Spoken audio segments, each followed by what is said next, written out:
Alright, going to do a little video here just talking about a different couple rounds, and what prompted me to want to make this video is the fact that I've heard a lot of discussion about using 22 round. Just strip a round off this SR22 magazine, the 22 round for self-defense. And I know ammunition technology is getting better every day, and for example, this is just a this is even a garbage round. This is a Remington. Supposedly it's a hollow point, but I don't know that you can really count 22s as a true hollow point. But there's that little round there, and this is a 22 round. I like the coating on it myself because I shoot indoor ranges a lot.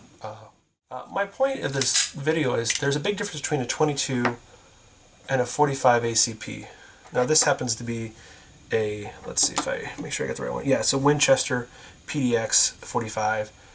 It's designed, the whole design of this is as a true hollow point to be a self-defense round. We can talk more about that in a second when I get my other comparison round here. Stop rolling. Is I have a 9mm.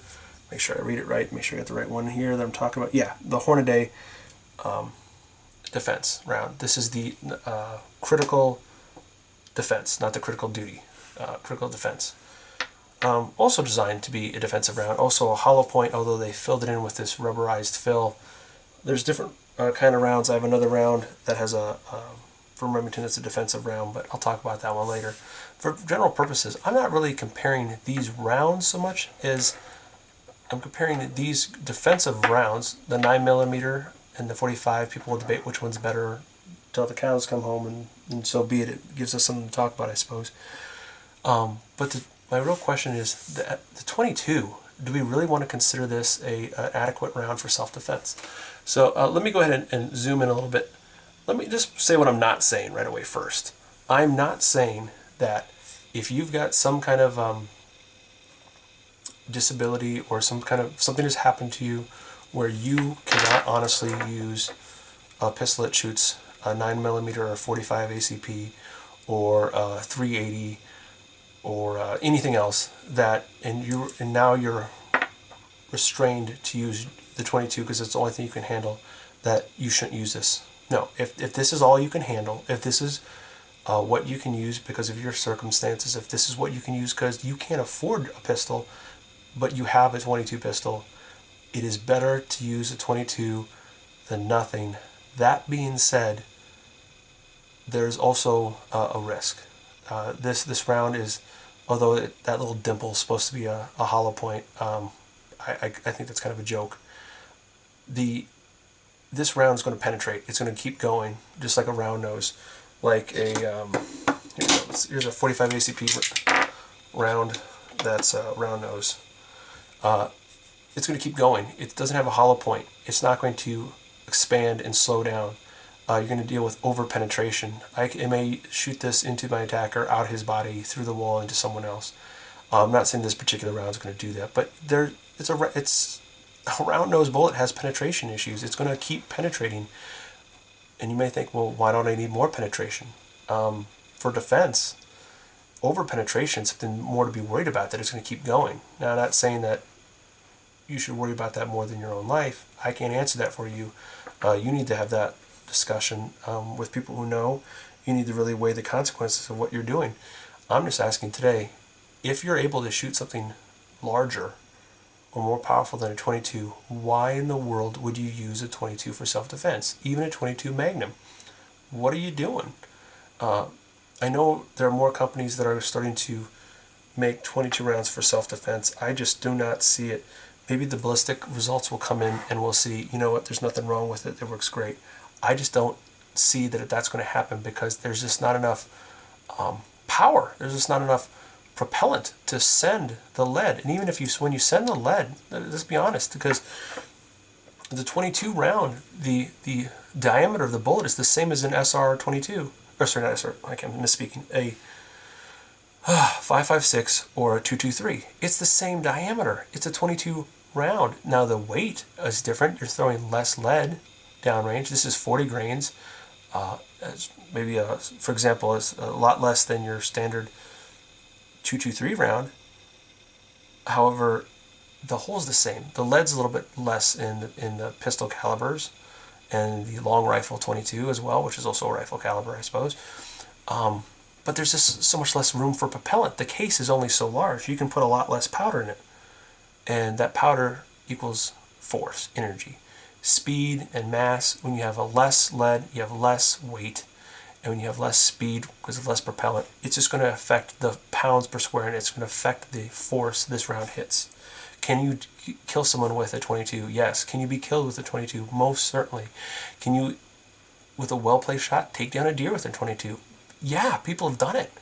But it's also a reality that in most states, or at least all states that I know of, you're not allowed to hunt deer with a 22 because it's not ethically safe. It's not going to reliably take the animal down.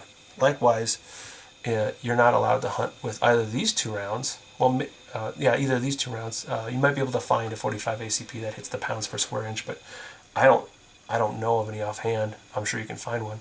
Beside the point, you're not going to use this as even a hunting round. You could, but you're just not. You're going to take a bigger rifle caliber or something with more gusto, at least a 357 Magnum or something. But the weight of each of these bullets is much more. You got 230 grains of lead here versus 40 grains of lead. You have 115 grains of lead here versus 40 grains. There's just more weight and more propellant. And not to mention, these have been designed. I'm not going to put in my carry pistol a round nose bullet. It's going to over penetrate. It's not the right choice. It wasn't designed for that. This one has a cheapo aluminum case to be cheap, to be inexpensive to shoot at the range. These guys cost more because they've been designed more. There's more effort in there to make sure it does what it's supposed to, that it expands, that the round expands to not over penetrate but stay where it's supposed to cause trauma and end the fight, so that way people can survive. The same thing with the whole rubber tip there. It's meant so that this cavity doesn't fill and keep going and over penetrate. That's why these rounds also, for a number of other reasons, have a zinc coat, because they're meant to catch the light, be easier to safety check, be easier for a number of reasons. I'm not going to get into all right now. But these two cartridges have been designed to defend human life, to be used to protect human life. That's why they were designed like this. This round, this little dot there, is not designed to help protect your human life. It's not put there to save lives. This round is a very enjoyable round. It is one of the most popular rounds, if not the most popular round. It is crazy fun to shoot in revolvers and semi-automatic pistols, in rifles. I enjoy this round tremendously. If you want to say which one's a better round for enjoyment, I don't know. That would be really, really hard because I get a lot of enjoyment. I have rifles, I have pistols, I have semi-automatic pistols, revolver pistols that all chambered in this round. I think this is a fantastic round, except when it comes to self-defense. Again, caveat, if this is all you have or all you can handle, then you really need to know how this round is going to perform to use it safely. But even then, you really got to ask yourself, is this the best option? And the answer is, if there's another option out there, take it. Take a 380, take a 9mm, take a 45 ACP, take a revolver round, 357, 38. There's so many options, but if you're going to use it to defend your life or the life of another, to defend your family, 2 points. One, don't use a 22 unless you absolutely, absolutely, absolutely have to. And the second point, get a round that has been designed to defend.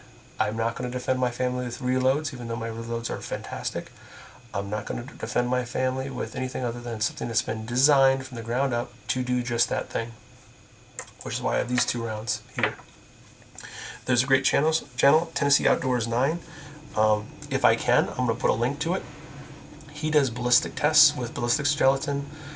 I love his videos. I think it's very informative. It's good to see how a round will actually perform, and so that way you can articulate, I chose this round in my defensive handgun for these reasons, and this is why. I want to be able to go and say to my peers, I chose this round because it was manufactured from the ground up to defend human life, and that is why I had to use it. The choice was made by someone else, and I had to do what I had to do to respond to save life. I don't want to try to answer that question with a 22 round. I just don't feel comfortable. That's something I feel uncomfortable with, so I won't do it. Again, I'm curious, what are your thoughts? Feel free to put them in the comments below. Feel free to tell me I'm full of nonsense or that this makes perfect sense. Either way, thanks for watching. Have a great day. Be safe, be smart, and I hope you never have to use any of these to defend you or your family.